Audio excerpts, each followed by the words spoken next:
स्वागत आहे तुमचं DK हॉरर स्टोरीजमध्ये. कथेचे नाव विधिलिखित.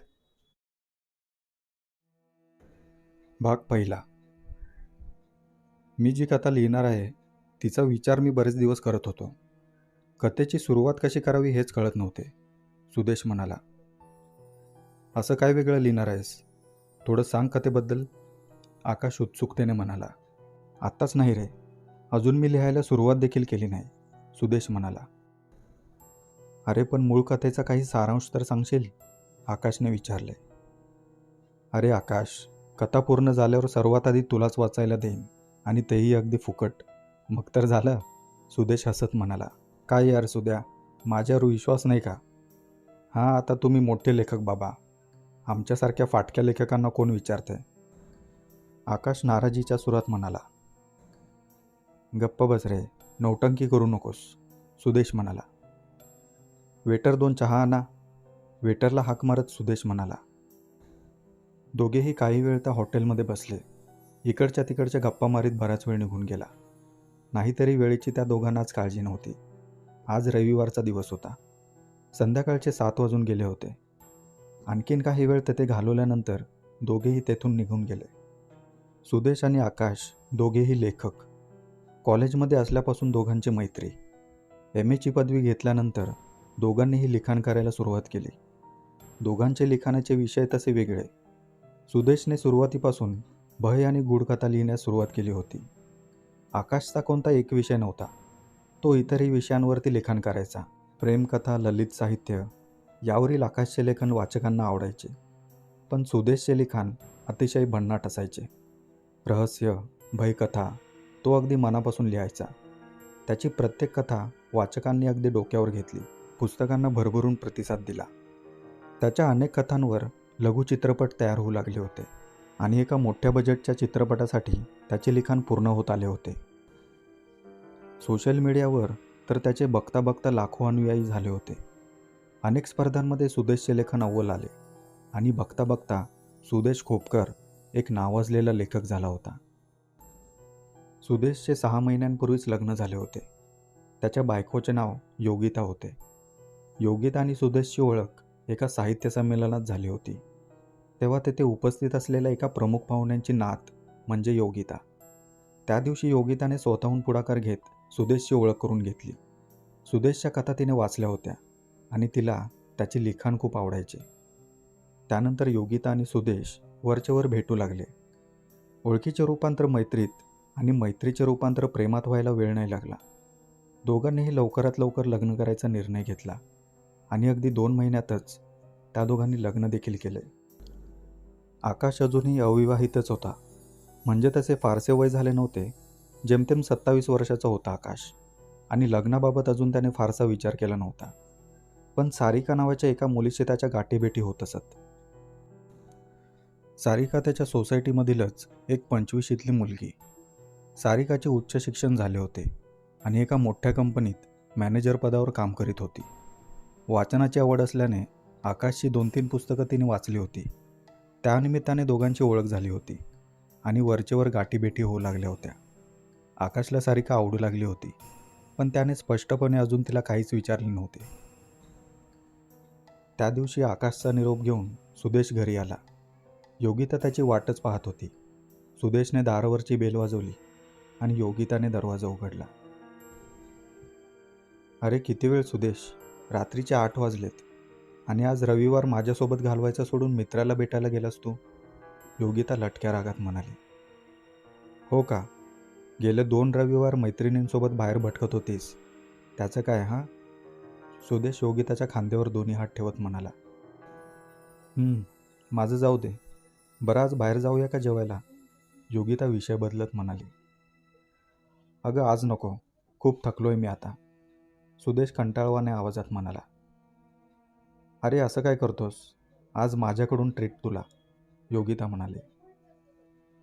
आपण एक काम करूया, ऑनलाईन काहीतरी ऑर्डर करतो आणि मस्तपैकी घरात कॅन्डल लाईट डिनर करूया, सुदेश म्हणाला. आयडिया तशी चांगली आहे, पण बिन काही नाही, आत्ता ऑर्डर करतो बघ, 15 मिनिटात मस्त जेवण हजर, सुदेश खिशातील मोबाईल बाहेर काढत म्हणाला. बरं ठीक आहे, आईस्क्रीम पण ऑर्डर कर, योगिता टी व्हीचे रिमोट हातात घेत म्हणाली. येस बॉस, असे म्हणत सुदेशने जेवण ऑनलाईन ऑर्डर केले आणि फ्रेश होण्यासाठी आतमध्ये गेला. जेमतेम 20-25 मिनिटात जेवण घरी आले. दोघांनीही जेवण केले आणि गप्पा मारीत आईस्क्रीम खात बसले. रात्रीचे 9:30 वाजून गेले होते. जेवणाचा बेत एकदम मस्त झाला, खूप छान होतं जेवण, योगिता म्हणाले. हो, जेवण खरंच अप्रतिम होतं. ते हॉटेल प्रसिद्ध आहे बरं का, सुदेश म्हणाला. हॉटेलचं नाव काय रे त्या? काय बरं? हां, संगम हॉटेल. अच्छा, संगम हॉटेल. हां, मी काय म्हणतो, संगम हॉटेलचं जेवण खाल्ल्यानंतर आता, सुदेश हळूहळू योगिताजवळ येत म्हणाला. आणि योगिता लाजून मागे सरकली. सुदेश योगिताचे चुंबन घेणार इतक्यात योगिताने आईस्क्रीमचा चमचा त्याच्या तोंडात कोंबला आणि हसत डायनिंग टेबलवरून उठली. मी सर्व आवरून घेते, मग तयार राहा संगमसाठी, असे लाडेकपणे म्हणत योगिता आत गेली. योगिताला सर्व आवरायला अर्धा तास गेला. तिकडे सुदेश बेडरूममध्ये त्याच्या टेबलवर बसला होता. त्याने लिखाण सुरू केले होते. योगिता बेडरूममध्ये आली आणि सुदेशला लिखाण करताना पाहून नाराजीच्या सुरात म्हणाली, हे काय, आता लिहित बसणार आहेस का तू? मी एवढी तयार होऊन आली आणि तू? 5च मिनटं डार्लिंग, फक्त 5 मिनटं. अगं, इतक्या दिवसांपासून मनात घोळत असलेली कथा आज लिहायला घेतली आहे मी, सुदेश म्हणाला. असं रे काय करतोस? योगिता हिरमुसली. फक्त सुरुवात करू दे मला. तुला माहीत नाही योगिता, ही कथा माझ्या सर्व कथांपेक्षा खूपच वेगळी असणार आहे. अगदी स्पेशल आणि अद्भुत. सुदेशच्या डोळ्यात एक वेगळीच चमक आली होती. ठीक आहे, फक्त 5च मिनटं हां, असे म्हणत योगिता एक पुस्तक घेऊन पलंगावर आडवी झाली. सुदेशने त्याची कथा लिहायला सुरुवात केली होती. एक एक वाक्य तो विचारपूर्वक लिहित होता. कथेची मूळ मांडणी त्याच्या डोक्यात आधीपासूनच होती. फक्त पात्रांची नावं, स्थळ, काळ यासाठी विचार करावा लागत होता. एकेका शब्दांच्या लिखाणामागे त्याचा चेहरा उजळत होता. कथेची सुरुवात अगदी त्याच्या मनासारखी झाली होती. बघता बघता कधी 12 वाजून गेले त्याला कळलेच नाही. त्याने मागे वळून पाहिले तर योगिता गाढ निद्रेत होती. तिच्या निरागस चेहऱ्याकडे पाहून त्याने एक मंद हास्य केले. एक मोठी जांभई देत त्याने समोरील लॅपटॉप बंद केला आणि पलंगावर येऊन त्याने अंग टाकले. योगिताकडे पाहत त्याने तिच्या गालांचे चुंबन घेतले आणि गुड नाईट म्हणत त्याने दोघांच्या अंगावर पांघरून ओढले. भाग दुसरा. सकाळचे 11 वाजले होते. आकाश त्याच्या टेबलवर लिखाण करीत बसला होता. इतक्यात बाजूला ठेवलेला मोबाईल वाजला. त्याने मोबाईल उचलला. सारिका प्रधान. मोबाईलवर नाव झळकत होते. सारिकाचे नाव पाहून आकाशच्या चेहऱ्यावर हास्य उमटले. त्याने पटकन कॉल रिसीव्ह केला. हॅलो सारिका, काय म्हणतेस? आज कशी काय आठवण काढली? आकाश म्हणाला. अरे, आज डे ऑफ आहे आणि सकाळीच एक जाहिरात वाचली. पुस्तक प्रदर्शन भरलं आहे. आपल्या सोसायटीपासून जवळच आहे, सारिका म्हणाली. हो, माहीत आहे. सुरभी हॉलच्या शेजारच्या मैदानात भरलं आहे प्रदर्शन, आकाश म्हणाला. हो, हे आपण जाऊया का? मला थोडी पुस्तकं घ्यायची होती, सारिका म्हणाली. अवश्य जाऊया. पुस्तकं म्हणजे माझा जवळचाच मित्र नाही का? हो हो, तुम्ही लेखक म्हणजे बोलायला अगदी निष्णात असतात बाकी, सारिका म्हणाली. बरं, किती वाजता निघूया? मी तयारच आहे. तू म्हणत असशील तर लगेच निघू, सारिका म्हणाली. ठीक आहे, मला फक्त 10 मिनिटे दे. मी घरातून बाहेर पडताना तुला फोन करतो, असे म्हणत आकाशने संभाषण संपवले. आज कधी नाही ते सारिकाने त्याला स्वतःहून फोन केला होता. त्यामुळे आकाशला मनातून आनंदाच्या उकळ्या फुटत होत्या. तशी त्यांची भेट अधूनमधून होत असे, पण इमारतीत येता जाता किंवा भाजी मार्केटमध्ये, इमारतीजवळील बागेत, अशा ठिकाणी. एकमेकांचा फोन नंबरही त्याने घेतला होता, पण फोनवर बोलायची कदाचित ती पहिलीच वेळ होती. आकाशने फारसा वेळ न दवडता 5 मिनिटात आवरून घेतले. अंगात पांढरा शर्ट आणि गडद निळ्या रंगाची जीन्स पॅन्ट घातली. पायात पांढरे शूज चढवले आणि घराबाहेर पडला. बाहेर आल्या आल्या त्याने सारिकाला फोन केला आणि इमारतीखाली आल्याचे सांगितले. सारिका ही अगदी 2 मिनिटातच तेथे पोहोचली आणि दोघे आकाशच्या मोटरसायकलवरून निघाले. अगदी 5 मिनिटात दोघे सुरभी हॉलजवळील मैदानात पोहोचले. मोटारसायकल एका झाडाखाली थांबवत दोघेही उतरले. समोर एक मोठा तंबू बांधला होता. तेथे पुस्तकांचे प्रदर्शन भरवले होते. दोघेही आतमध्ये शिरले. समोर असंख्य पुस्तकं होती. टेबल एकमेकांना जोडून सरळ लांबलचक अशा 8 रांगा केल्या होत्या. प्रत्येक रांगेत एक फलक अडकवला होता. तेथे ठेवण्यात आलेल्या पुस्तकांची श्रेणी त्यावर नमूद केली होती. काही पुस्तकं अगदी 50% सवलतीवर विकण्यास ठेवली होती. आकाश आणि सारिका पहिल्या रांगेत आले. सावकाश एकेका पुस्तकांवरून नजर फिरवीत दोघेही पुढे चालत होते. मध्येच एखादं पुस्तक हाती घेऊन ते पाहत होते. पहिल्या रांगेतच त्यांनी जवळपास 10-15 मिनिटे घालवले. आकाश, तुला वेळ आहे ना? नाहीतर माझ्यामुळे उगाच तुझ्या कामात व्यत्यय नको, सारिका आकाशला म्हणाली. नाही ग, तसं काही नाही. भरपूर वेळ आहे माझ्याकडे आणि मलाही पुस्तकांच्या सान्निध्यात वेळ व्यतीत करायला आवडतो, आकाश म्हणाला. अर्धा तास गेल्यावर दोघेही बहिकथा विभागातील रांगेत आले. तेथे एक पुस्तक हाती घेत सारिका म्हणाली, सावध रात्री, सुदेश खोपकर. आकाश, हे पुस्तक वाचलं आहेस का तू? हे पुस्तक? अगं, या लेखकालाच पूर्ण वाचले मी, आकाश हसत म्हणाला. म्हणजे? सारिका काहीच न कळून म्हणाली.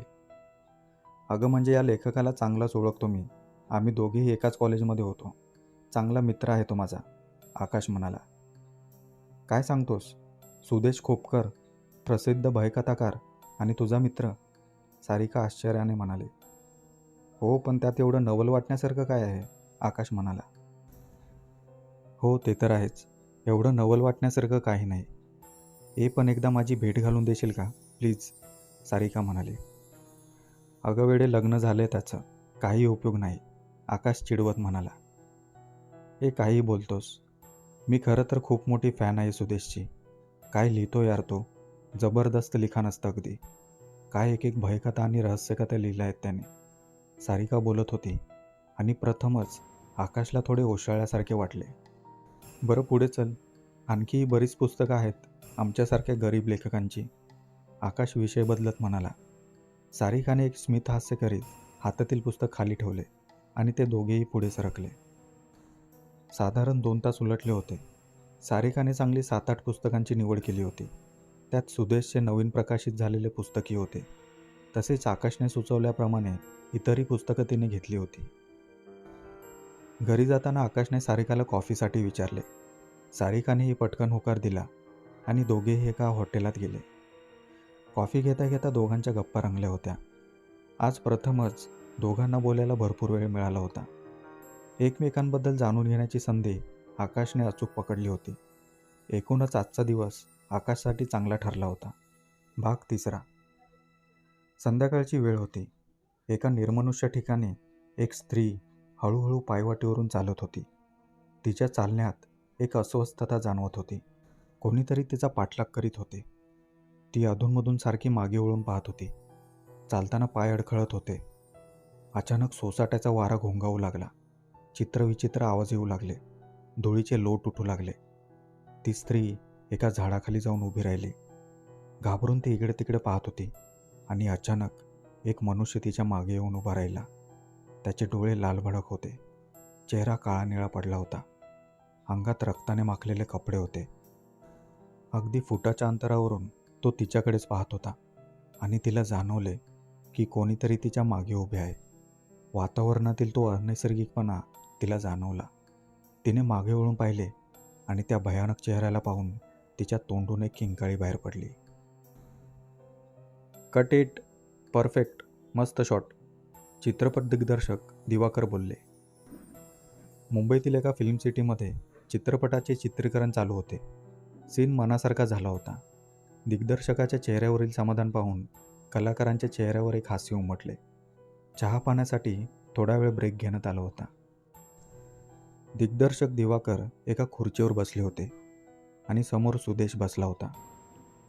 नमस्कार सर, सुदेश म्हणाला. नमस्कार सुदेश, काय म्हणतोस? कसं चालले लेखन? दिवाकर म्हणाले. काल संध्याकाळीच पूर्ण झाली कथा, अगदी पुनर्तपासणी करून, सुदेश म्हणाला. वंडरफुल सुदेश, तू तर वेळेच्या आधीच काम पूर्ण केले.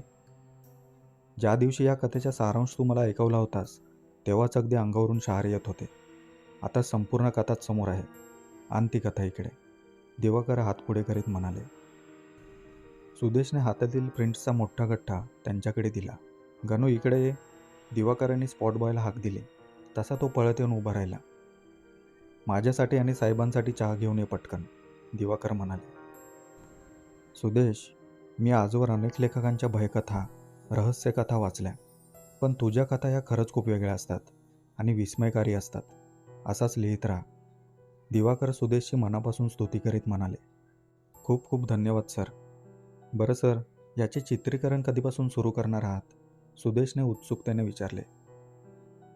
आत्ताचा हा चित्रपट पूर्ण झाला की लगेच 2-3 महिन्यात त्याचे चित्रीकरण सुरू करण्याचा विचार आहे माझा, दिवाकर म्हणाले. स्पॉटबॉय गणू चहा घेऊन आला. हातातील चहाचा ट्रे त्याने दोघांसमोर धरला. दोघांनीही चहाचा कप उचलला. चहा पिता पिता दोघांची चर्चा चालू होती. 10-15 मिनिटं गेल्यावर सुदेश उठला. दिवाकरांचा निरोप घेऊन तो तेथून निघाला. रात्रीचे 8 वाजले होते. सुदेश घरी आला. आज एकूणच त्याचा मूड अगदी आनंदी होता. आज अगदी आनंदात दिसतो आहेस, काही खास कारण, योगिताने सुदेशला विचारले. अगं, आज मी माझी पहिली बिग बजेट चित्रपटाची कथा पूर्ण करून दिली आणि आता मला माझ्या नव्या कथेला भरपूर वेळ देता येईल, सुदेश म्हणाला. हे बघ, बरेच दिवस तू कामामध्ये व्यस्त आहेस. मला वाटतं तू थोडे दिवस आराम करावा, योगिता म्हणाली. अगदी माझ्या मनातलं बोललीस, पण माझा प्लॅन थोडा वेगळा आहे, सुदेश म्हणाला. म्हणजे, योगिताने विचारले. म्हणजे आपण दोघं थोड्या दिवसांसाठी बाहेर जातोय, सुदेशने खुलासा केला. खरंच? कुठे जायचं, योगिताने हर्षभरीत आवाजात विचारले. तेव्हा सुदेश म्हणाला, महाबळेश्वर. खरंच सांगतो आहेस? अगदी खरं. हो, पण एक अट आहे. आता कसली अट? तिकडे मी थोडा वेळ माझ्या लिखाणासाठी देणार आहे, माझ्या नवीन सुरू केलेल्या कथेसाठी, सुदेश म्हणाला. ठीक आहे, नो प्रॉब्लेम, योगिता हसत म्हणाली. सुदेश आणि योगिताने 2 दिवसांनी महाबळेश्वरला जाण्याचा प्लॅन बनवला. त्यानुसार दोघांनी तयारीही करून ठेवली. योगिताने दोघांचे कपडे, इतर सामान बॅगमध्ये भरून ठेवले. सुदेशने एका स्लीपर बसची तिकीट काढून ठेवली. बघता बघता 2 दिवस कसे निघून गेले कळलेच नाही. ठरलेल्या दिवशी दोघेही घराबाहेर पडले. रात्री 11 वाजताची बस होती. दोघेही अर्धा तास आधीच बस येण्याच्या ठिकाणी पोहोचले. बस जवळपास ठरलेल्या वेळेतच आली आणि दोघेही बसमध्ये चढले आणि बस महाबळेश्वरच्या मार्गाला लागली. योगिता आणि सुदेश दोघेही आनंदात होते. बऱ्याच दिवसांनी ते दोघे फिरायला बाहेर पडले होते. स्लीपर बसमध्ये एका कोचवर दोघेही पहुडले होते. उद्या सकाळी आधी आपण एलिफंटा पॉईंटला जाऊ, मग वेण्णा लेक, योगिता खूपच उत्साहित होती. हो, सगळे पॉईंट अगदी निवांत फिरून पाहूया आणि तसंही आपण परत येण्याची तारीख निश्चित केली नाही. अगदी मन भरेपर्यंत राहू तिथे, सुदेश म्हणाला. हो, अरे आपण थांबणार कोणत्या हॉटेलमध्ये, त्याबद्दल काही ठरवलंच नाही आपण, योगिताने विचारले. मॅडम, ते मी आधीच ठरवलं आहे. हॉटेल मूनस्टारमध्ये थांबणार आहोत आपण आणि रूम बुकिंगसुद्धा मी करून ठेवली आहे, सुदेश हसत म्हणाला. यू आर ग्रेट माय हबी, योगिता सुदेशच्या गळ्याभोवती हात टाकत म्हणाली आणि दोघेही एकमेकांच्या बाहुपाशात हरवून गेले. सकाळचे 7 वाजले होते. बस महाबळेश्वरला पोचली होती. सर्व प्रवासी एक एक करीत बाहेर आले. सुदेश आणि योगिता सामान घेऊन बाहेर पडले. वातावरणात सकाळचा आल्हाददायक गारवा पसरला होता. रस्त्यावर बरेच टॅक्सी चालक दिसत होते. त्यातील काही जण पुढे आले आणि कुठे जाणार विचारू लागले. सुदेश योगिताला घेऊन तेथून बाजूला झाला. त्याने खिशातील मोबाईल बाहेर काढला आणि एक नंबर फिरवला. हॅलो, प्रदीप बोलताय का, सुदेशने विचारले. हो साहेब, पोचलात तुम्ही, प्रदीप टॅक्सी चालक म्हणाला. हो, आम्ही पोचलो आहोत. तुम्ही कुठे आहात? साहेब, मी स्टँडच्या बाजूलाच आहे.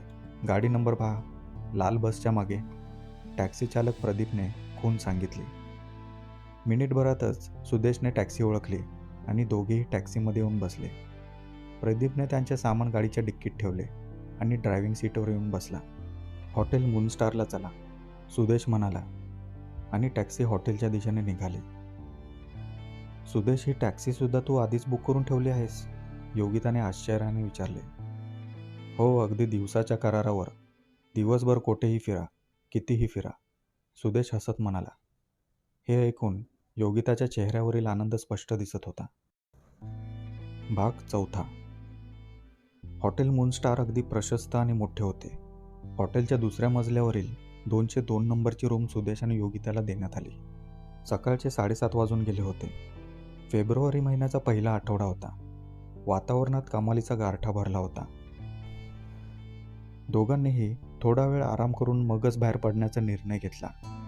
पिकनिकचा उत्साह असला तरी प्रवासाचा थोडा शीण दोघांनाही आला होता. दोघांनीही चांगली 2 तासाची झोप घेतली. पहिल्या दिवशी त्यांनी एलिफंट पॉईंट बघायला जाण्याचे ठरवले. सुदेशने टॅक्सी चालक प्रदीपला फोन केला आणि हॉटेलवर बोलावून घेतले. प्रदीप अगदी 10 मिनिटातच तेथे हजर झाला. सकाळचे 11 वाजले होते. टॅक्सीने दोघेही एलिफंट पॉईंटला पोहोचले. प्रखर ऊन असले तरी वातावरणात गारवा होता. अनेक पर्यटकांची गर्दी तेथे जमा झाली होती. सुदेश आणि योगिता दोघेही फोटो काढून घेत होते. इकडे तिकडे काही वेळ फिरल्यानंतर दोघेही एका बाकावर बसले.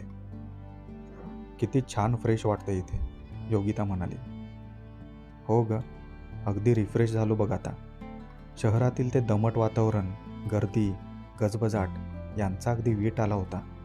सुदेश योगिताकडे पाहत बोलला आणि अचानक त्याला जाणवले त्यांच्या बाकड्यामागे काही अंतरावर एका झुडपामागे कोणतरी उभे होते.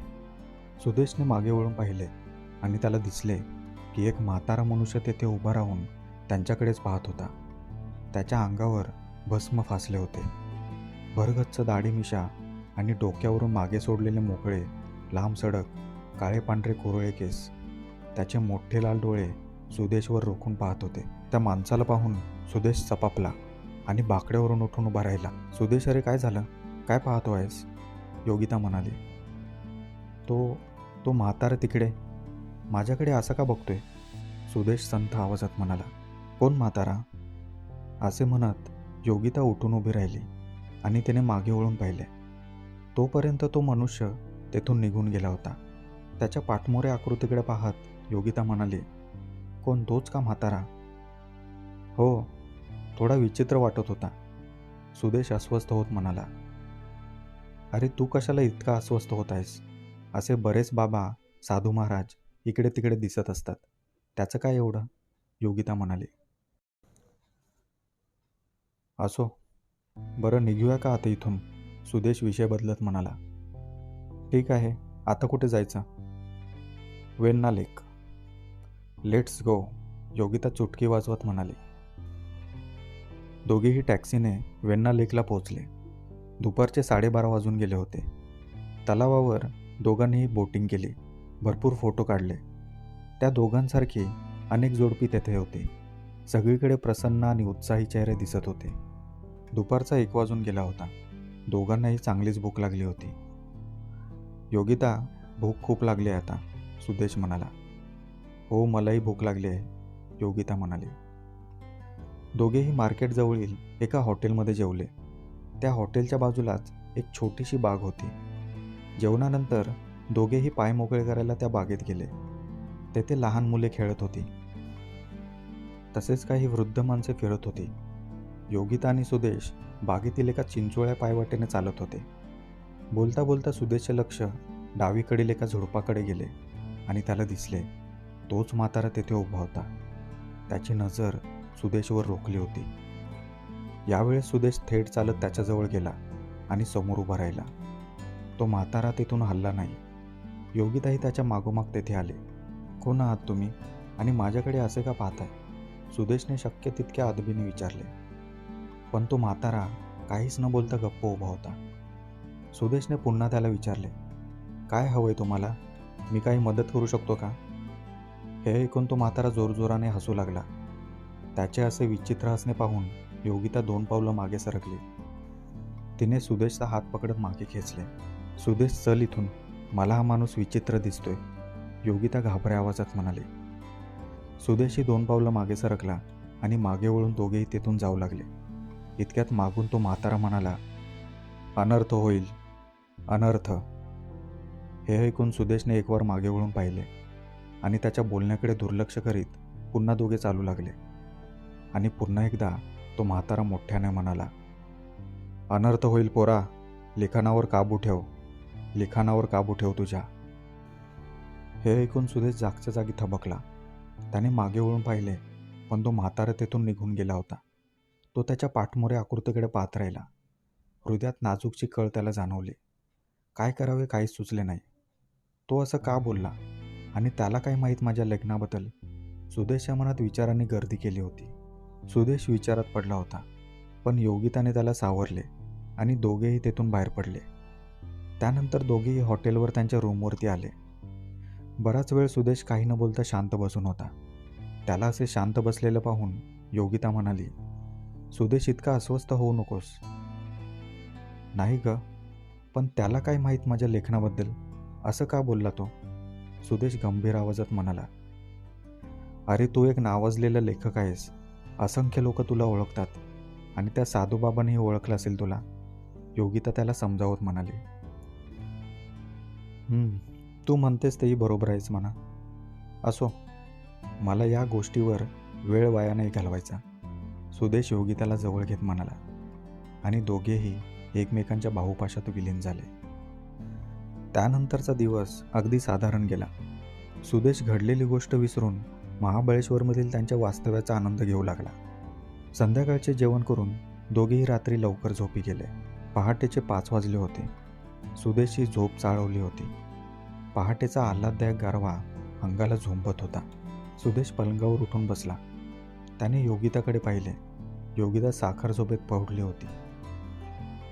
मनावर अगदी हळूवार विचार तरंग फिरत होते. त्याने बसल्या जागी डोळे मिटले आणि दीर्घ श्वसन केले. एकेका श्वासामागे अत्यंत सूक्ष्म पातळीवर संवेदना जागृत होऊ लागल्या. काही वेळाने त्याने दीर्घ श्वसन थांबवले. सुदेश जागचा उठला. चेहऱ्यावर पाणी मारल्यावर त्याला अगदी ताजेतवाने वाटू लागले. सुदेशने त्याचा लॅपटॉप बाहेर काढला आणि त्याच्या लिखाणाला सुरुवात केली. कथेचे अनेक संदर्भ त्याने ठरल्याप्रमाणे पटापट लिहून काढले. कथेने आता वेग घेतला होता. कथेचे 4 भाग लिहून झाले होते. लिहिता लिहिता कधी सकाळचे 8 वाजले त्याला कळालेच नाही. कथेचे भाग अगदी त्याच्या मनाप्रमाणे लिहून झाले होते. योगिता झोपेतून जागी झाली होती. सुदेशला लिखाण करताना पाहून ती हळूच त्याच्या मागे येऊन उभी राहिली आणि दोन्ही हात त्याच्या खांद्यावरून खाली सोडत त्याला मिठी मारली. राणीसाहेब उठला तुम्ही? सुदेश अगदी आनंदाने म्हणाला. हो, आणि मला माहीत आहे तुझी कथा खूप छान लिहून झाली आहे, योगिता म्हणाली. तुला कसं माहीत? अरे तुझा चेहराच सांगतोय, किती आनंदी दिसतो आहेस, योगिता हसत म्हणाली. हो, अगं आज मला पहाटे 5 वाजता जाग आली. इतकं शांत आणि निर्विकार वाटत होतं की काय सांगू. मग कथा लिहायला बसलो आणि बघता बघता कथेचे 4 भाग लिहून झाले, तेही अगदी मनासारखे, सुदेश म्हणाला. बरं ठीक आहे, आता दोघेही तयार होऊया आणि ब्रेकफास्ट करून घेऊया, योगिता म्हणाली. दोघांनीही आंघोळावरून घेतली आणि हॉटेलवर नाश्ता केला. ठरल्याप्रमाणे दोघेही फिरायला बाहेर पडले. संबंध दिवस त्यांनी इकडे तिकडे फिरण्यात व्यतीत केला. निरनिराळ्या स्थळांना भेटी दिल्या, वस्तू खरेदी केल्या. एकूणच त्यांचा दिवस अगदी मजेत गेला. दिवसभर बाहेर फिरल्यामुळे अंगात बराच शीण आला होता. रात्री दोघांनाही लवकर झोप लागली. दुसऱ्या दिवशीही सुदेशला पहाटे 5 वाजता जाग आली. सुदेश पलंगावर उठून बसला. डोळे मिटून घेतले आणि दीर्घ श्वसन सुरू केले. मनाच्या अगदी खोल पातळीवर जेथे विचार संकुचित होऊन स्वभावना जागृत होते, त्या पातळीवर सुदेश पोचला होता. एक वेगळीच भावना सुदेश अनुभवत होता. सुदेशने लिखाणाला सुरुवात केली. आजही त्याच्या कथेला चांगला वेग मिळाला. त्याने भरभर लिखाण करीत कथेचे 6 भाग पूर्ण केले. त्यानंतर दर दिवशी सुदेश पहाटे उठून कथेचे लिखाण करू लागला. महाबळेश्वरमध्ये 6 दिवस झाले होते. सुदेशची कथा जवळपास पूर्ण होत आली होती. कथेचा शेवटचा भाग राहिला होता. योगिता, मला वाटतं आपण उद्या परत मुंबईला जाऊया, सुदेश चहाचा घोट घेत म्हणाला. हो चालेल, उद्या जाऊ परत. तसेही आता सर्व ठिकाणं फिरून झाली आहेत, योगिता म्हणाली. हो, आणि माझी नवीन कथाही पूर्ण होत आली आहे. उद्या पहाटेच मी कथेचा शेवटचा भाग लिहिणार आहे, सुदेश विलक्षण आनंदात म्हणाला. अभिनंदन, सुदेशने स्मितहास्य करीत तिचे अभिनंदन स्वीकारले. त्या दिवशी दोघेही फार लांब न जाता जवळपासच फिरले. महाबळेश्वरच्या बाजारात फिरायला गेले. तेथे काही कपडे, खाण्यापिण्याचे सामान, चीजवस्तू खरेदी केल्या. गर्दीमध्ये फिरता फिरता सुदेशला अचानक तो म्हातारा पुन्हा दिसल्याचा भास झाला आणि क्षणभर तो अस्वस्थ झाला. पण स्वतःला सावरत त्याने तिकडे दुर्लक्ष केले. त्या दिवशीच्या रात्री सुदेशची झोप सारखी चाळवत राहिली. मनात अस्थिर विचारांचे काहूर माजले होते.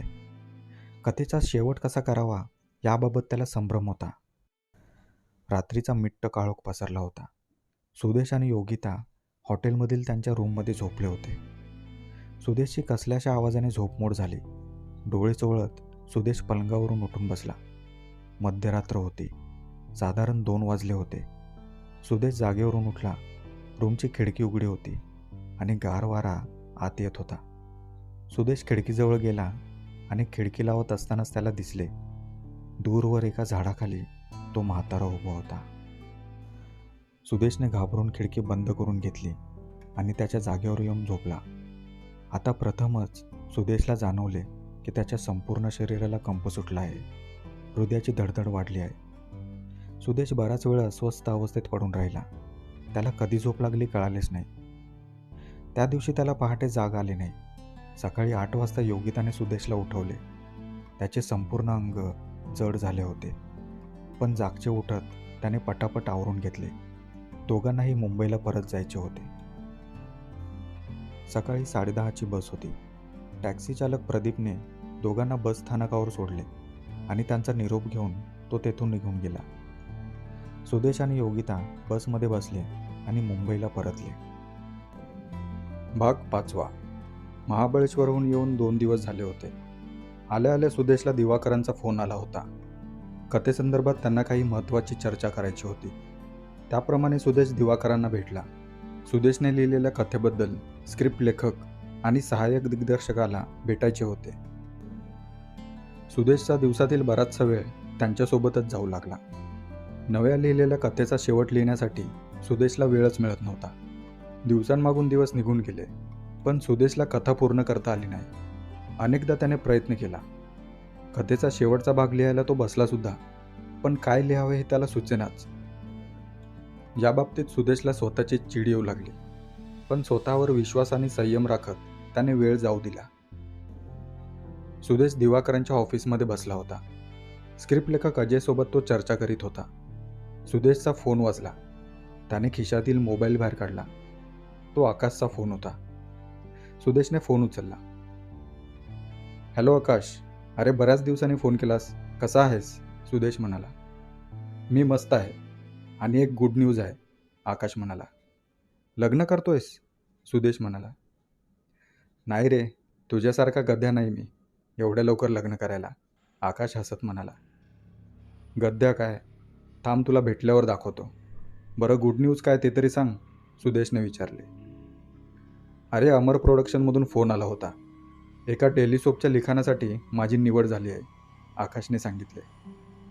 अभिनंदन मित्रा, अभिनंदन, सुदेश आनंदित होत म्हणाला. हो, आणि आज संध्याकाळी आपण भेटतोय. नाही वगैरे काही ऐकून घेणार नाही मी. पार्टी माझ्याकडून ठीक 7 वाजता आपल्या नेहमीच्या ठिकाणी, आकाशने एकादमात सांगितले.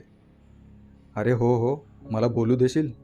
आणि नाही वगैरे मी म्हणणारच नाही आहे, पार्टी तर झालीच पाहिजे. तर भेटूया संध्याकाळी, सुदेश म्हणाला. ये बात. ओके बाय, सी यू, आकाश म्हणाला. बाय म्हणत सुदेशने फोन खाली ठेवला.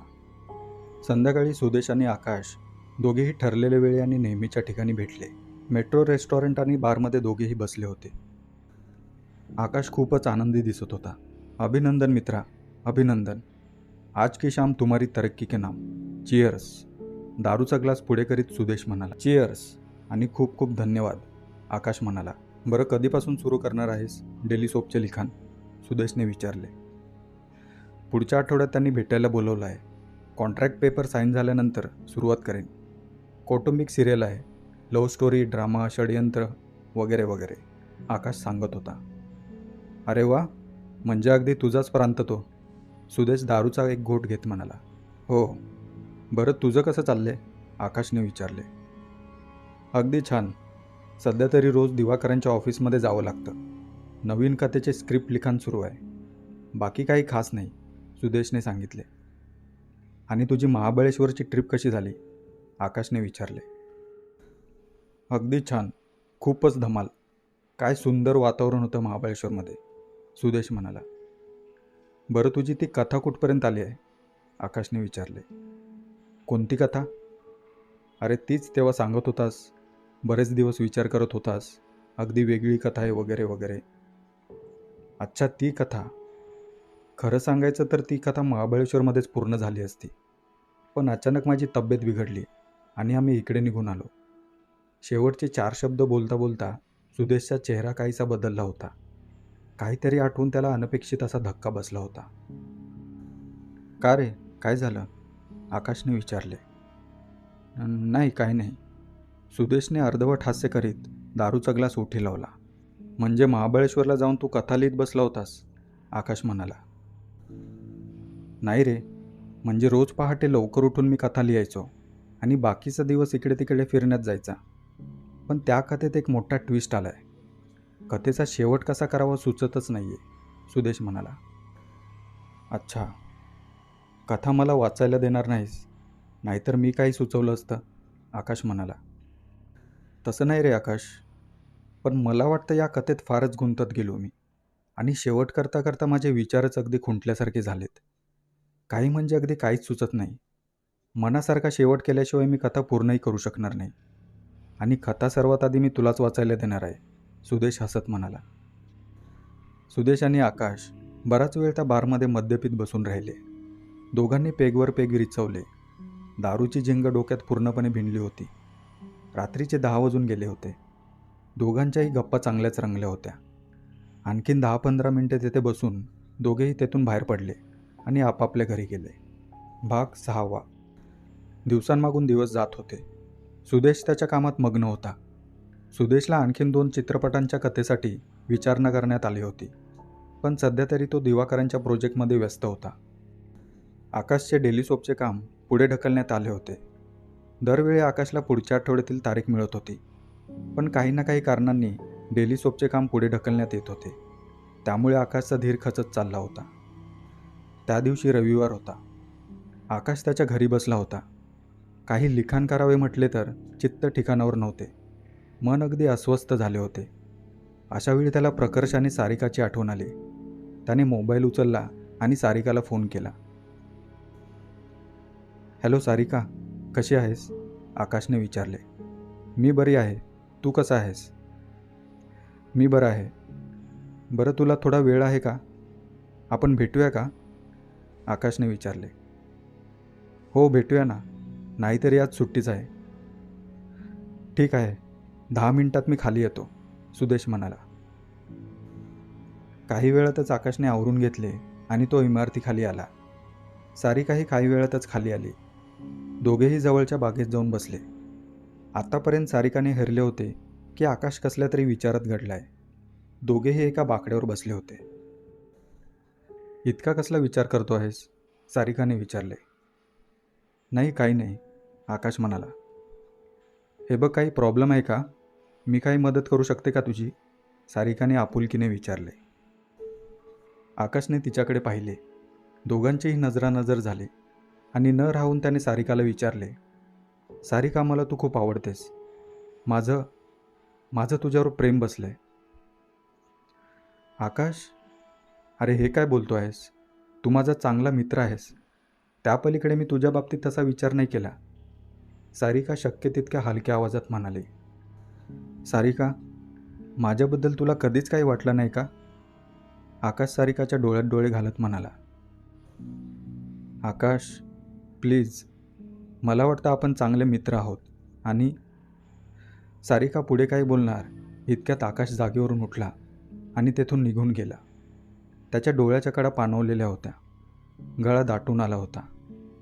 सुखाचा धागा शोधण्याच्या हव्यासापोटी आपण काहीतरी महत्त्वाचं गमावतोय या भावनेने त्याचे मन हेलावत होते. सारिका त्याच्या पाठमोऱ्या आकृतीकडे पाहत राहिली. तिने आकाशबद्दल कधीच वेगळा विचार केला नव्हता आणि आज अचानक आकाशकडून आलेल्या प्रेमाच्या प्रस्तावाने ती पुरती गोंधळून गेली होती. पण आकाशने मात्र तिचा नकार स्वीकारून आपल्या निराशेत आणखीन भर घालून घेतली होती. आकाश घरी आला.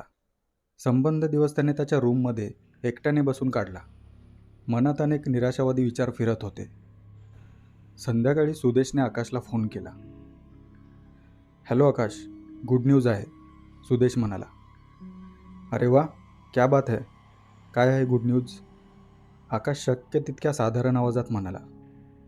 अरे सांगतो, आज भेटूया नेहमीच्या ठिकाणी संध्याकाळी 7 वाजता, सुदेश म्हणाला. ठीक आहे म्हणत आकाशने फोन ठेवला. 7 वाजता दोघेही नेहमीच्या ठिकाणी भेटले. सुदेशने दोघांसाठी मद्य ऑर्डर केले. बरं आता तरी सांग, काय आहे गुड न्यूज? आकाश म्हणाला. अरे मला अमर प्रोडक्शनमधून फोन आला होता. एक हॉरर डेली सोपच्या लिखाणासाठी त्यांनी मला अप्रोच केला आहे, सुदेशने आनंदाने सर्व सांगितले. हे ऐकून आकाश काही क्षण अगदी स्तब्ध झाला. आपल्या हातून सर्व काही निष्ठत जात आहे अशी भावना त्याच्या मनाला चाटून गेली. काय रे, काय झालं? तुला आनंद नाही झाला का? सुदेशने विचारले. अरे नाही, तसं नाही.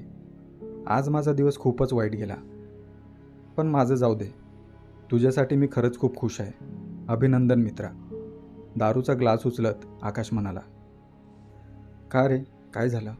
सुदेशने काळजीच्या स्वरात विचारले. अरे सुदेश, सारिकाला आज मी माझ्या मनातील सर्व काही सांगितले. पण ती म्हणाली तिच्या मनात असे काहीच नाही. तिचं माझ्यावर प्रेम नाही, आकाश हताश आवाजात म्हणाला. अरे या मुली लगेच मनातलं काही नाही सांगत. त्यांना अशा नाजूक गोष्टींवर विचार करायला वेळ लागतो. तू सुद्धा थोडा वेळ दे तिला, सुदेश आकाशला समजावत म्हणाला. हां, तू म्हणतोस ते सुद्धा बरोबर आहे, आकाश एक सिप घेत म्हणाला. बरं तू सुद्धा अमर प्रोडक्शनसाठी लिखाण करतो आहेस ना? सुदेशने विचारले. हां हो, पण अजून काम पूर्णपणे सुरू नाही झालं. पुढच्या आठवड्यात भेटायला बोलवले त्यांनी, आकाश म्हणाला. अच्छा बरं, आणखीन एक गोष्ट, ती कथा मी तुला वाचायला देणार आहे, सुदेश म्हणाला. ती कथा म्हणजे तुझी आत्तापर्यंतची सगळ्यात अद्भुत कथा? आकाशने विचारले. आता अद्भुत की भूत ते तू वाचून ठरव. कशी तरी कथा पूर्ण केली आहे, पण शेवट मला थोडा खटकतोय. बघ वाचून तुला काय वाटतं ते, असे म्हणत सुदेशने खिशातील पेन ड्राईव्ह आकाशला दिला. ठीक आहे म्हणत आकाशने तो पेन ड्राईव्ह त्याच्याकडे घेतला. दोघेही बराच वेळ त्या बारमध्ये बसून राहिले. रात्रीचे 11 वाजून गेले तसे दोघेही जागचे उठले. सुदेशने आकाशचा निरोप घेतला आणि त्याच्या कारमध्ये बसून तेथून निघून गेला. आकाशने त्याची मोटारसायकल सुरू केली आणि तेथून निघाला. सुदेश गाडी चालवत होता.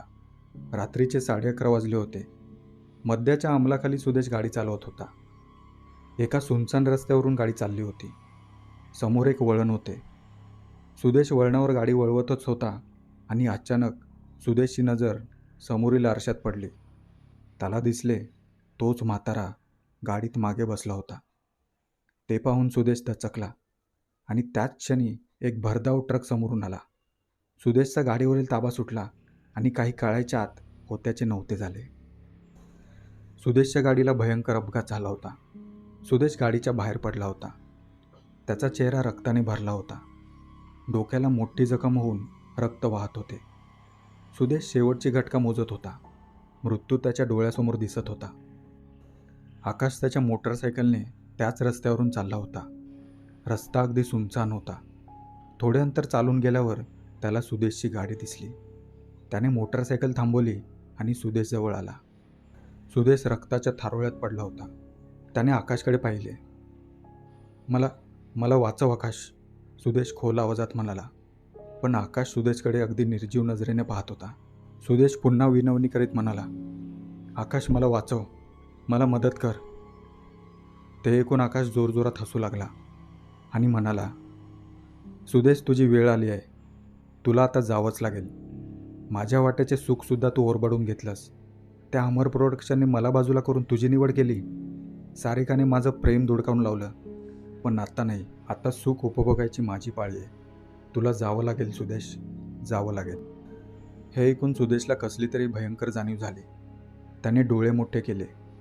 त्याच्या संपूर्ण अंगात बर्फासारखी थंडगार शिरशिरी उठली. मेंदूला एक जोराचा हिसका बसला आणि सुदेश गतप्राण झाला. भाग 7. योगिता घरी टी व्ही बघत बसली होती. सुदेश आज उशिरा घरी येणार आहे हे तिला माहीत होते. पण न राहून एक अनामिक भीती तिच्या मनाला चाटून जात होती. योगिताने घड्याळात पाहिले. रात्रीचे 11:30 वाजून गेले होते. तिने बाजूला ठेवलेला मोबाईल उचलला आणि सुदेशला फोन लावला. त्या सुनसान रस्त्यावर मोबाईलची रिंग वाजत होती आणि बाजूला सुदेशचा मृतदेह पडला होता. योगिताने पुन्हा फोन केला, पण रिंग वाजून बंद होत होती. योगिताचा जीव कासावीस झाला होता. तिने आकाशच्या मोबाईलवर फोन केला. आकाशनेही फोन उचलला नाही. योगिताच्या मनात आता चलबिचल वाढू लागली होती. काय करावे काहीच सुचत नव्हते तिला. रात्रीचे 12 वाजून गेले. सुदेश फोन उचलत नव्हता. तिने तिच्या वडिलांना फोन करून सर्व हकीकत सांगितली. तशी प्रकरणात धावपळ सुरू झाली. योगिताच्या वडिलांनी त्यांच्या काही मित्रांसोबत सुदेशचा शोध सुरू केला. पोलिसात तुर्तास जाण्याची गरज नव्हती. सर्वप्रथम त्यांनी आकाशचे घर गाठले. तेव्हा रात्रीचा 1 वाजला होता. आकाश दारूच्या अंमलाखाली होता. बराच वेळ दार ठोठावल्यानंतर आकाशने दरवाजा उघडला. कोण आपण आणि यावेळी? आकाशने डोळे चोळत विचारले. मी सुदेशचा सासरा, योगिताचे वडील भास्करराव म्हणाले. हे ऐकून आकाश दारातून मागे सरकत म्हणाला, या ना आत या. पण एवढे रात्री? काय झालं? सुदेश अजून घरी आला नाही आणि फोनही उचलत नाही आहे. योगिताने सांगितले की सुदेश तुमच्यासोबत होता, भास्करराव म्हणाले. काय? सुदेश अजून घरीच आला नाही? पण आम्ही तर 11 वाजताच निघालो होतो, आकाशने आश्चर्याच्या आविर्भावात सांगितले. बरं, तुम्ही कुठे भेटला होतात आणि त्यानंतर सुदेश कोणत्या मार्गाने गेला? त्यांनी विचारले. आम्ही संध्याकाळी 7 वाजता मेट्रो बारमध्ये भेटलो. सुदेश खूप खुश होता. त्याला अमर प्रोडक्शनमधून काम मिळाले होते. त्याचंच सेलिब्रेशन आम्ही केलं. साधारण 11 वाजता आम्ही तेथून निघालो. मी माझी मोटरसायकल घेऊन त्याच्या आधी निघालो होतो, आकाशने सांगितले. कुठे आहे हा मेट्रो बार? भास्कररावांनी विचारले. आकाशने त्यांना मेट्रो बारचा पत्ता सांगितला. तसे भास्करराव आणि त्यांचे साथीदार तेथून निघू लागले. तेवढ्यात आकाश म्हणाला, थांबा, मी सुद्धा येतो तुमच्यासोबत. आकाश, भास्करराव आणि त्यांचे साथीदार मेट्रो बारजवळ आले. बार बंद होता. आजूबाजूला कोणीच नव्हते. रात्रीचा 1:30 वाजला होता. सुदेश येथून घरी जाताना कधीकधी बाजूच्या गावातून जायचा. तेथून पुढे शहरात पोहोचण्यासाठी शॉर्टकट आहे, पण तो रस्ता थोडा खराब आहे. तेथून फारसं कोणी जात नाही. मला वाटतं आपण तेथे जाऊन पाहू शकतो, आकाश म्हणाला. आकाश त्यांना घेऊन त्या रस्त्यावर आला. लांबूनच त्यांना दिसले एका गाडीचा अपघात झाला होता. सर्वजण तेथे पोहोचले. समोर सुदेशचे अचेतन शरीर अस्ताव्यस्त पडले होते. दुसऱ्या दिवशी वर्तमानपत्रात बातमी आली. अत्यंत हरहुन्नरी आणि हुशार लेखकाचा अपघातात मृत्यू. योगितासाठी हा खूप मोठा धक्का होता. तिच्या मनावर खोलवर आघात झाला. सुदेशच्या अकाली मृत्यूने तिच्या आयुष्यात खूप मोठी पोकळी निर्माण. सुदेशला जाऊन आठवडा उलटला होता. सुदेशचे शवविच्छेदन झाले होते. त्याच्या अहवालानुसार सुदेशचा मृत्यू अतिरक्तस्रावामुळे झाल्याचे उघड झाले. पोलिसांनी सुदेशची फाईल बंद केली. त्या रात्री आकाश त्याच्या घरी बसला होता. सुदेश गेल्यानंतर त्याला बऱ्याच वेळा चौकशीसाठी बोलावले होते. आज 8 दिवसानंतर तो निवांत त्याच्या घरी बसला होता. समोर कॉम्प्युटर सुरू होता. हातातील पेनड्राईव्ह त्याने कॉम्प्युटरला जोडला आणि त्यातील एक फाईल सेव्ह करून घेतली. कथेची फाईल त्याने उघडली. पहिले पान उघडले. कथेचे नाव वाचले. विधिलिखित, लेखक सुदेश खोपकर. आकाशने पुढचे पान उघडले आणि कथा वाचायला सुरुवात केली. आकाश कथा वाचत होता. एकेका वाक्यागणिक आकाशच्या चेहऱ्यावरील भाव बदलत होते. आकाशला धरधरून घाम फुटू लागला. त्याचा आपल्या डोळ्यांवर विश्वास बसत नव्हता. कथेचे एकामागून एक करीत 6 भाग वाचून काढले. त्याच्या अंगाला कंप सुटू लागला होता. आकाश वाचत होता. 2 मित्र, दोघेही उत्तम लेखक. एकाला उत्तुंग यश मिळाले होते, तर एक अजूनही यशाच्या शोधात होता.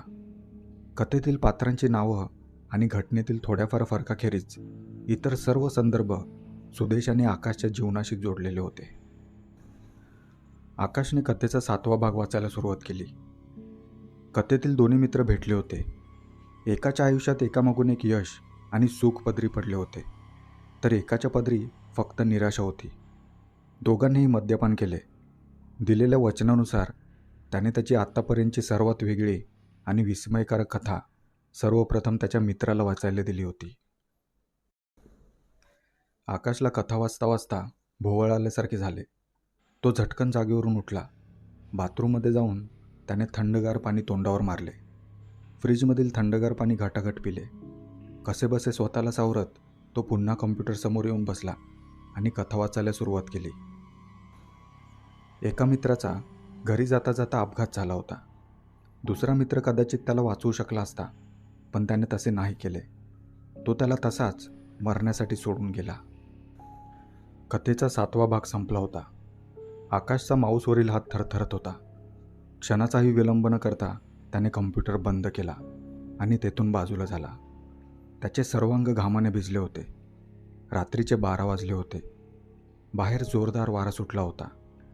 एक मोठा हवेचा झोत आला आणि खोलीतील खिडकी थडथडत उघडली. आकाश त्या आवाजाने दचकला. तो पुढे गेला आणि खिडकी लावत असताना त्याने बाहेर पाहिले. दूरवर एका झाडाखाली कोणीतरी उभे होते. तो जणू आकाशच्या घराकडेच पाहत होता. आकाशने पटकन खिडकी लावून घेतली आणि तेथून मागे सरकला. त्याचे हृदय धडधडत होते. आपल्या हातून एक मोठी भयंकर चूक घडली आहे हे त्याला प्रथमच जाणवले. आकाश झोपायचा प्रयत्न करीत होता, पण मनात विचारांचे काहूर माजले होते. काय करावे काहीच सुचत नव्हते. आत्तापर्यंत वाचलेल्या कथेत त्याने त्याच्या जीवनात घडलेला भूतकाळ वाचला होता. कथा पूर्ण वाचायची बाकी होती. सुदेशने पुढे काय लिहिले असेल? जर त्याने लिहिल्याप्रमाणेच यापुढे गोष्टी घडल्या तर? या विचाराने आकाश झटकन जागचा उठून बसला. झोप पूर्णपणे उडाली होती. रात्रीचे 3 वाजले होते. तो जागचा उठला. कपाटातील दारूची बाटली त्याने बाहेर काढली. त्यातील दारू त्याने ग्लासमध्ये ओतली आणि घटाघट एकामागून एक ग्लास रिकामे केले. काही वेळाने त्याच्यावर मद्याचा अंमल चढू लागला. तो बेडवर आडवा झाला आणि काही वेळातच झोपेच्या अधीन झाला. भाग 9. दुसऱ्या दिवशी सकाळची सुरुवात आकाशसाठी खूप डोकेदुखीने झाली. डोके दुखत होते, अंग जड झाले होते, पोटात ढवळून निघाले होते. त्याने आवरून घेतले आणि डोकेदुखीची गोळी खाल्ली. संपूर्ण दिवस त्याने झोपून काढला. अधेमध्ये चित्रविचित्र स्वप्न पडत होती आणि तो दचकून जागा होत होता. संध्याकाळ झाली होती. आकाश आता बऱ्यापैकी सावरला होता. संध्याकाळचे जेवण त्याने बाहेरून मागवले आणि जेवून घेतले. आकाश त्याचे मन शक्य तितके वळवू पाहत होता, पण काही केल्या त्याच्या डोक्यातून त्या कथेचे विचार जातच नव्हते. पुढची कथा वाचावी की नाही याबद्दल त्याचे मन निर्णय घेण्यास धजावत नव्हते. आपण आता ती कथा वाचायलाच नको. काय होईल ते होईल. शेवटी आकाशने ठरवले आणि तो झोपी गेला. रात्र गडद अंधारी होती. घड्याळात रात्रीचे 2 वाजले होते. सुदेश अर्धवट झोपेत होता आणि अचानक एका आवाजाने त्याची झोपमोड झाली. तो आवाज त्याच्या बेडरूमच्या खिडकीतून येत होता. सर सर सर, जणू कोणी सरपटत त्याच्या खिडकीपर्यंत येत होते. आकाशच्या अंगावरून भीतीची लहर सरसरत निघून गेली. त्याचे हृदय भात्यासारखे ओढू लागले. आकाश थरथरत्या अंगाने त्याच्या बेडवर पडून होता. त्याने खिडकीच्या दिशेने पाहिले आणि आवाज अचानक बंद झाला. खिडकी उघडीच होती. आकाश कसाबसा जागचा उठला आणि सावकाश पावलं टाकीत खिडकीजवळ जाऊ लागला. खिडकी बंद करण्यासाठी त्याने हात पुढे केला आणि अचानक एक रक्ताने माखलेला हात खिडकीच्या गजांवर आला. ते पाहून आकाश ओरडत मागे कोसळला. भयकंपित नजरेने तो खिडकीकडे पाहत होता आणि तेवढ्यात दुसरा हात गजांवर आला. आकाशच्या अंगातील बळ जणू नाहीसे झाले होते. तो बसल्या बसल्या मागे सरकत होता. बाहेर जे कोणी होते ते हळूहळू डोके वर काढीत होते आणि आकाश विस्वारल्या नजरेने ते पाहत होता. आवाज जणू गळ्यातच गोठला होता. अंगातून घामाच्या धारा ओघळत होत्या. आकाशने पाहिले, बाहेरील त्याने डोके वर काढले होते. त्याचा संपूर्ण चेहरा रक्ताने माखला होता. मोठमोठे लाल भडक डोळे त्याने आकाशवर रोवले होते. दात विचकले होते आणि घशातून गुरगुर ऐकू येत होती. आकाश जागच्या जागी थिजला होता. हृदय जोरजोरात धडधडत होते. डोळ्यासमोर जे काही घडत होते ते स्वप्न आहे की सत्य हे जाणून घेण्याची कुवत आकाशच्या मनाने गमावली होती. डोळ्यासमोर हळूहळू अंधारी पसरत होती. घसा कोरडा पडला होता आणि अचानक डोळ्यावर जणू काळाकुट्ट पडदा पडला. आकाश त्याची शुद्ध हरपून बसला आणि जागीच कोसळला. भाग 10. सकाळ झाली होती. 8 वाजून गेले होते. आकाशला जाग आली. त्याचे सर्वांग जड झाले होते आणि अंगात कणकण जाणवत होती. कसाबसा तो जागेवरून उठला. नानीघरात जाऊन त्याने तोंडावर थंड पाणी मारले. डोळ्यावरील झोपेचा अंमल जरा कमी झाला आणि त्याला रात्रीचा तो प्रसंग आठवला. तसा त्याच्या अंगावर शहार आला. रात्री जो प्रसंग घडला ते स्वप्न तर नव्हते, माझ्या मनाचे खेळ तर नाहीत, असा काहीसा विचार करीत तो बेडरूममध्ये आला. त्याने एकवार खिडकीकडे पाहिले. खिडकी सताड उघडी होती. सकाळची कोवळी किरणे खिडकीच्या गजांमधून आत पडली होती. जर पुढे काही विपरीत घडणार असेल तर ते नक्कीच कथेमध्ये लिहिलेले असणार. जर कथा वाचली तर निदान मला सावध व्हायला वेळ मिळेल. होऊ घातलेल्या घटनांना कदाचित मला तोंड देता येईल. पण मी कथा वाचली आणि काही भलतंच घडलं तर? आकाश बराच वेळ विचार करीत पलंगावर बसला होता. शेवटी त्याने निर्णय घेतला. काल रात्री घडलेल्या घटनेचा उल्लेख जर कथेमध्ये असेल तर नक्कीच यापुढेही माझ्यासोबत जे काही घडणार आहे ते सुद्धा लिहिलेले असणार. आकाशने विचार केला आणि तो जागचा उठला. कम्प्युटर टेबलजवळ येत त्याने कम्प्युटर सुरू केला. कथेची फाईल त्याने उघडली आणि पुढचा भाग वाचायला सुरुवात केली. आकाश कथा वाचत होता. कथेतील तो भाग तंतोतंत काल रात्री घडून गेलेल्या घटनेशी जुळत होता. आकाशच्या कपाळावरून घाम निथळत होता. त्याची छाती भात्यासारखी उडत होती. त्याने भाग वाचून पूर्ण केला होता. थरथरत्या हाताने त्याने पुढील भाग उघडला आणि वाचायला सुरुवात केली. पुढील भागात त्याने जे काही वाचले त्याने आकाश पूर्णपणे घाबरून गेला. त्याने वाचले की कथेतील त्याने पुढील भाग वाचायला सुरुवात केली होती. त्या रात्री खिडकीतील तो मनुष्य किंवा जे कोणी आहे ते आत प्रवेश करणार होते. आकाश कम्प्युटरपासून लांब झाला. बराच वेळ विचार करीत तो फेरा मारित होता. काय करावे काही सुचत नव्हते. शेवटी त्याने निर्णय घेतला. आजच्या आज मोठ्या भावाकडे म्हणजे विलासकडे नाशिकला जायचे. त्याने पटकन मोबाईल उचलला आणि विलासला फोन लावला. हॅलो विलास, मी आज नाशिकला येत आहे, आकाश घाईघाईने म्हणाला. अरे आकाश, सर्व काही ठीक आहे ना? आकाशचा घाबरलेला आवाज ऐकून विलास म्हणाला. हो, सर्व काही ठीक आहे, पण पुढे काय बोलावे आकाशला सुचलेच नाही. अरे पण काय, काही प्रॉब्लेम आहे का? विलासने काळजीच्या स्वरात विचारले. नाही रे दादा, हे बघ, मी आधी नाशिकला येतो, तेथे आल्यावर बोलू, असे म्हणत आकाशने फोन ठेवला. सकाळचे 10 वाजले होते. आकाशने अर्ध्या तासात सर्व आवरून घेतले आणि तो घराबाहेर पडला. इमारतीतून खाली उतरताच समोरून सारिका येताना दिसली. तो क्षणभर थांबला. सारिकाही थांबली. ती पुढे काही बोलणार इतक्यात आकाशने नजर फिरवली आणि तेथून निघून गेला. त्याने त्याची मोटरसायकल सुरू केली आणि तेथून निघाला. आकाश मुंबईतून बाहेर पडला होता. मुंबई जसजशी मागे पडत होती तसतशी आकाशच्या मनावरील भीती कमी होत होती. मनात येणाऱ्या भीतीदायक विचारांची गर्दी कमी झाली होती. 4 तास प्रवास केल्यावर आकाश नाशिकला विलासच्या घरी पोचला. तोपर्यंत आकाश बराच सावरला होता. त्याने दारावरची बेल वाजवली तसा विलासने दरवाजा उघडला. ये आकाश. अरे असं अचानक कसं येणं केलंस? विलासने विचारले. अरे काही नाही रे, मुंबईत फार बोर झालो होतो, आकाश त्याचे सामान खाली ठेवत म्हणाला. बरं, वहिनी आणि निशा कुठे आहेत? रंजना परवाच निशाला घेऊन माहेरी गेले, विलास म्हणाला. का रे, काही खास कारण? खास असं काही नाही, तिच्या आईची तब्येत जरा बिघडली, येईल 1-2 दिवसात. ठीक आहे, नाहीतरी मी 7-8 दिवस राहायलाच आलो आहे, आकाश म्हणाला. ठीक आहे, तू फ्रेश हो, मी जेवायला ताटं करतो, असे म्हणत विलास स्वयंपाकघरात गेला. दोघांनीही दुपारचे जेवण उरकले आणि थोडा वेळ आराम केला. संध्याकाळी दोघेही फिरायला बाहेर पडले. घराजवळच्या एका छोट्या बागेत दोघेही बसले होते. बरं आकाश, आता मला सांग, सकाळी जेव्हा मला तू फोन केला होतास तेव्हा तुझा आवाज खूपच अस्वस्थ जाणवत होता. खरं खरं सांग, काही प्रॉब्लेम आहे का? विलासने विचारले. नाही रे दादा, तसं काही नाही, सर्व काही ठीक आहे, आकाश मोजक्या शब्दात म्हणाला. आकाश मोघम बोलतोय हे विलासच्या लक्षात आले. विलासने पुढे विचारले. तुझा तो मित्र सुदेश खोपकर, तो अपघातात वारला ना? सुदेशचे नाव कानी पडताच आकाशच्या चेहऱ्यावरचा रंग उडाला. भीतीची एक पुसटशी रेषा उमटली. हो हो, अपघातात वारला बिचारा. त्यानंतर थोडा वेळ त्या बागेत गप्पा गोष्टी करीत दोघेही बसून राहिले आणि साधारण 7 वाजता परत घरी आले. संध्याकाळचे जेवण झाल्यावर आकाश आणि विलास टी व्ही बघत बसले. रात्रीचे 11 वाजले होते. आकाश, मी झोपतो. उद्या सकाळी 7 वाजता मला कामाला जायचे. विलास सोफ्यावरून उठत म्हणाला. ठीक आहे, मी थोडा वेळ टी व्ही बघतो, आकाश म्हणाला.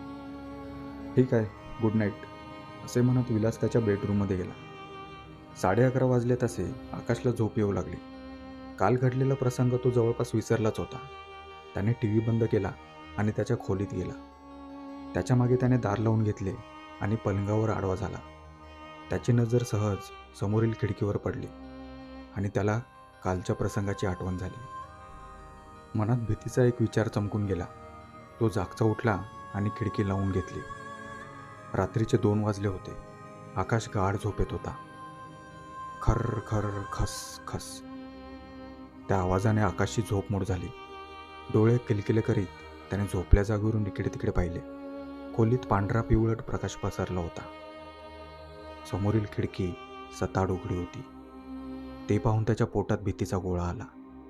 तो जागेवरून उठणार इतक्यात सर्र, पुन्हा तो आवाज आला.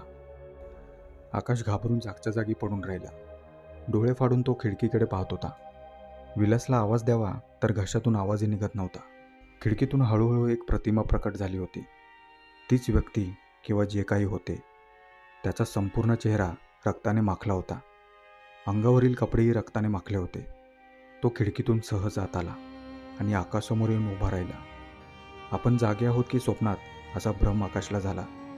काही बोलण्यासाठी आकाशने तोंड उघडले, पण आवाज घशातच घोटला होता. रक्ताळलेला हात त्याने सावकाशावर उचलला आणि तो हळूहळू पुढे सरकू लागला. आकाशचे सर्वांग गोठले होते. त्याला पुढे येताना पाहून त्याच्या हृदयाची धडधड आणखीन वाढली. तो आता आकाशपासून फुटभर अंतरावर होता. आकाशकडे त्याने त्याची निर्जीव गहिरी नजर रोखली होती. आकाश भयचकित नजरेने त्याच्याकडे पाहत होता. तो सावकाश खाली वाकला आणि म्हणाला, लवकरात लवकर परत मुंबईला जा, नाहीतर परिणाम आणखीन वाईट होतील. तुझ्या चुकीची शिक्षा इतरांना भोगावी लागेल. आकाश स्तब्ध होऊन ऐकत होता. तो आणखीन जवळ आला आणि खरखरीत आवाजात म्हणाला, समजतंय ना मी काय बोलतोय ते? आकाशने थरथरत होकारार्थी मान हलवली. त्याच्या डोळ्यातील निर्जीव कोरडेपणा पाहून आकाश त्याच्यावरील ताबा हरवून बसला. तो आला होता तसा तिथून निघून गेला, पण आकाश अजूनही त्याच पावित्र्यात गोठून राहिला होता. जणू समोरील ते भयप्रद चित्र अजूनही त्याच्या डोळ्यासमोर तरळत होते. भाग 11. सकाळ झाली होती. विलासला सकाळी 7 वाजता कामाला जायचे होते. त्याने पटापट आवरून घेतले. घरून निघण्यापूर्वी आकाशला भेटण्यासाठी त्याच्या खोलीत गेला आणि बघतो तर काय, आकाश त्याची बॅग भरत होता. अरे आकाश, आत्ता कुठे निघालायस? मला वाटलं अजून झोपला असेल, विलास म्हणाला. अरे तुला रात्री सांगायचं राहून गेलं. मला एका प्रोडक्शन हाऊसमधून फोन आला होता. आजच त्यांनी भेटायला बोलावलंय मुंबईला, आकाश म्हणाला. अरे पण त्यांना सांगायचं ना की तू आउट ऑफ मुंबई आहेस म्हणून. 2 दिवसात परत येईन. नाही दादा, मला आजच निघावं लागेल, अर्जंट आहे, असे म्हणत आकाशने बॅग खांद्यावर घेतली आणि खोलीतून बाहेर आला. काळजी नको करू, मी पुन्हा येईन. तू जा कामावर, मी पण निघतो. पोचल्यावर फोन करेन मी, असे म्हणत आकाश तेथून निघाला. विलास मात्र त्याच्या पाठमोऱ्या आकृतीकडे संभ्रमित नजरेने पाहत राहिला. आकाशने मोटरसायकल सुरू केली आणि मुंबईच्या दिशेने निघाला. गाडी अगदी संथ गतीने निघाली होती. आकाशच्या मनात भीती आणि प्रश्नांचे काहूर माजले होते. त्याला कळून चुकले होते की काहीही केले तरी जे घडायचे आहे ते घडणारच. मुंबई हळूहळू जवळ येत होती आणि आकाशच्या मनातील संवेदना बोथट होत होत्या. गाडीने बरेच अंतर कापले होते. मुंबई आता तासाभराच्या अंतरावरच होती. गाडी चालवून आकाशच्या पाठीला रग लागली होती. महामार्गावर त्याला एक छोटीशी चहाची टपरी दिसली. थोडा वेळ थांबून चहा पिऊन पुढे जावे असा विचार करून आकाशने गाडी त्या टपरीवर थांबवली. तेथे 2 बाकडे होते. सकाळचे 9:30 वाजले होते. एक 50च्या वयाचा इसम तेथे चहा बनवत होता. आकाश बाजूच्या एका बाकड्यावर बसला. एक चहा देता का? आकाश त्या इसमाला म्हणाला. देतो साहेब, 2 मिनटं थांबा, तो इसम म्हणाला. आकाशने खिशात हात घालून सिगारेटचे पाकिट बाहेर काढले. त्यातील एक सिगारेट काढून त्याने शिलगावली आणि एक मोठा झुरका ओढत धूर समोर सोडला. धुराची वलय जसजशी विरळ होत होती, आकाशला समोर 50 पावलांवर एक म्हातारा नजरेस पडला. दाढी मिशा वाढलेल्या, अंगाला लाल पांढऱ्या रेघोट्या ओढलेल्या, डोक्यावरील काळ्या पांढऱ्या जटा खांद्यावर रेंगाळत होत्या. त्याची भेदक नजर आकाशवर खेळली होती. आकाश त्याला पाहून क्षणभर चपापला. क्षणभर त्याने संकोचाने नजर बाजूला वळवली, पण पुन्हा त्या इसमाकडे पाहिल्यावर त्याला जाणवले की तो आपल्याला काही सांगू इच्छितोय. आकाश जागेवरून उठला. तेवढ्याच चहावाल्याने त्याला आवाज दिला. साहेब, चहा. आकाशने वळून त्याला थांबण्याची खूण केली आणि पुन्हा वळणार इतक्यात तो इसम तेथून नाहीसा झाला होता. फारसा विचार न करता आकाश पुन्हा जागेवर बसला. त्या इसमाने त्याला चहा दिला. आकाश काही वेळ निवांत तेथे चहा पीत बसला आणि तेथून निघाला. साधारण 11 वाजता आकाश मुंबईत त्याच्या घरी पोचला. दुपारी आकाशला अमर प्रोडक्शनमधून फोन आला. तेथील मॅनेजरने त्याला तातडीने भेटायला बोलावले होते. आकाश लगबगीने तयार झाला आणि तासाभरात अमर प्रोडक्शनच्या ऑफिसमध्ये पोचला. तेथे गेल्यावर अमरला कळाले की त्याच्या डेली सोपचे काम सुरू करण्यात येत आहे आणि त्याला कॉन्ट्रॅक्ट साईन करून घेण्यासाठी बोलावण्यात आले होते. आकाशला हे ऐकून खूप आनंद झाला. कॉन्ट्रॅक्ट साईन करून आणि ॲडव्हान्सचा चेक घेऊन आकाश तेथून निघाला. आकाश त्याच्या इमारतीखाली पोचला होता. मोटारसायकल त्याने एका बाजूला लावली आणि खाली उतरला. इमारतीत प्रवेश करण्यासाठी तो वळाला आणि समोर त्याला सारिका दिसली. आकाश तिच्याकडे दुर्लक्ष करून पुढे जाऊ लागला, पण सारिकाने त्याला थांबवले. आकाश, मला तुझ्याशी बोलायचे आहे, सारिका म्हणाली. सारिका, मला वाटतं माझ्याकडे बोलण्यासारखं काही नाही आणि तुझं ऐकून मला परत निराश नाही व्हायचं, आकाश म्हणाला. आकाश, मी आपल्याबद्दल बराच विचार केला आणि तुला खरं सांगू, माझंही तुझ्यावर प्रेम बसलंय, सारिका आकाशच्या डोळ्यात बघत म्हणाली. हे ऐकून आकाशला आश्चर्य वाटले. काय बोलावे काहीच सुचले नाही. पुढे सारिका म्हणाली, आकाश, खरंच सांगते मी, त्या दिवसानंतर मला खरंच अपराध्यासारखं वाटू लागलं. सतत तुझा विचार मनात घोळू लागला. तुझ्या भेटीची ओढ लागू लागली आणि मला कळून चुकले की नकळत मी सुद्धा तुझ्या प्रेमात पडले आहे. हे ऐकून आकाशला त्याचा आनंद गगनात मावेनासा झाला. यावर काय प्रतिक्रिया द्यावी त्याला काहीच कळाले नाही. त्याने तिचा हात हातात घेतला आणि म्हणाला, खरंच सारिका, माझा तर विश्वासच बसत नाही आहे. आकाश, तुझ्याशी खूप काही बोलायचे आहे. उद्या आपण निवांत भेटून बोलूया, सारिका म्हणाली. दोघांनीही उद्या भेटायचा वायदा केला आणि आपापल्या घरी गेले. घरी आल्यावर आकाश अगदी आनंदाच्या कारंज्यात न्हावून गेला होता. नकळत त्याने मोबाईल उचलला आणि सुदेशचा नंबर डायल केला. फोन लावणारच आणि त्याला वास्तव परिस्थितीची जाणीव झाली. नकळत त्याच्या डोळ्यातून अश्रुधारा वाहू लागल्या. भाग 12. माणसाचे मन हे हुलकावणी देणारे असते. आजूबाजूच्या परिस्थितीनुसार वागणारे आणि वागवणारे असते. आकाशने कम्प्युटर सुरू केला आणि कथेचा पुढचा भाग वाचायला सुरुवात केली. कथेमध्ये लिहिले होते त्या दुसऱ्या लेखकाच्या कथेसाठी दिग्दर्शकाकडून फोन आला. त्याच्या कथेची चित्रपटासाठी निवड झाली होती. त्याचे प्रेम नाकारलेल्या मुलीने स्वतःहून पुढाकार घेत त्याच्या प्रेमाचा स्वीकार केला होता. त्या दिवशी आकाश त्याच्या मित्रासाठी, सुदेशसाठी खूप रडला. अगदी मनापासून रडला. घडून गेलेल्या गोष्टीबद्दल त्याला भयंकर पश्चाताप झाला होता. आकाशने कम्प्युटर बंद केला. त्याच्याने पुढील भाग वाचणे अशक्य झाले. पुढील भाग शेवटचा भाग होता.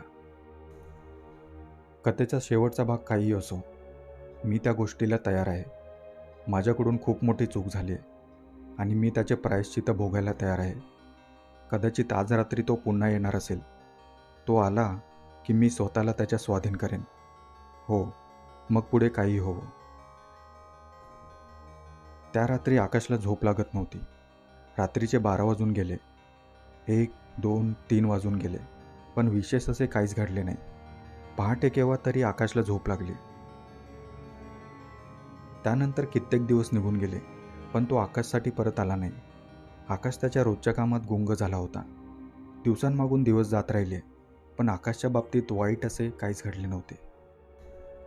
आकाश त्याच्या लिखाणात गुंतून गेला होता. त्याला विविध ठिकाणाहून बोलावणे येऊ लागले. आकाशची भरभराट होऊ लागली होती. एका रात्री आकाश विचार करीत बसला होता.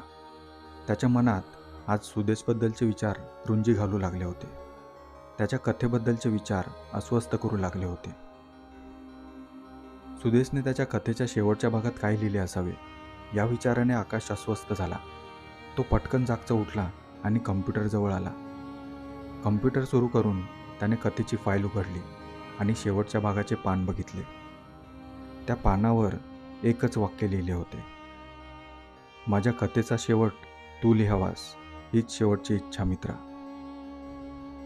संपूर्ण अवकाश एका क्षणात भोवतीने गोळा होऊन गरगर फिरावे असे आकाशला झाले. क्षणभर आकाशचा श्वास थांबला. गळ्यात आवंढा दाटून आला. बराच वेळ आकाश त्याच्या टेबलवर डोके टेकून रडत बसला होता. काही वेळ निघून गेला आणि एक वीज सळसळत जावी तसा विचार त्याच्या मनात आला. त्याने स्वतःला सावरले, एक मोठा श्वास घेतला आणि समोरील कम्प्युटरचा कीबोर्ड जवळ ओढला. आकाशने कथेचा शेवट लिहायला सुरुवात केली. भाग 13वा, शेवटचा भाग. हे भौतिक विश्व एक आभास आहे.